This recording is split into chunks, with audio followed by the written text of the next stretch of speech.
கன்னியாகுமரி மாவட்டத்தில் மழை வெள்ளத்தை பார்வையிட்ட அதிமுக பொதுச் செயலாளர் எடப்பாடி பழனிசாமி பாதிக்கப்பட்ட மக்களுக்கு நிவாரண உதவிகளை வழங்கினார்.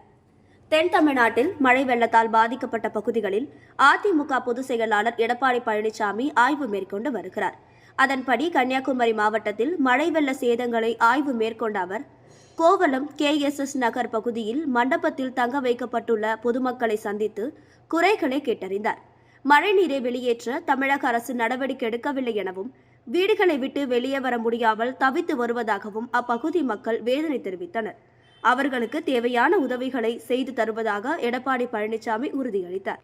தொடர்ந்து பாதிக்கப்பட்ட குடும்பங்களுக்கு தேவையான அரிசி, மளிகை பொருட்கள், காய்கறிகள், வேஷ்டி சேலை உள்ளிட்ட நிவாரணப் பொருட்களை அவர் வழங்கினார். முன்னதாக வெள்ள சேதங்களை பார்வையிட வந்த எடப்பாடி பழனிசாமியை முன்னாள் அமைச்சரும் கழக அமைப்பு செயலாளரும் கன்னியாகுமரி சட்டமன்ற உறுப்பினரும் கிழக்கு மாவட்ட கழக செயலாளருமான தளவாய் சுந்தரம், பங்குத்தந்தை கிஷோர், மாவட்ட அவைத்தலைவர் சேவியர் மனோகரன், ஒன்றிய கழக செயலாளர்கள் தாமரை தினேஷ், ஜெசீம் உள்ளிட்ட கழக நிர்வாகிகள் வரவேற்றனர்.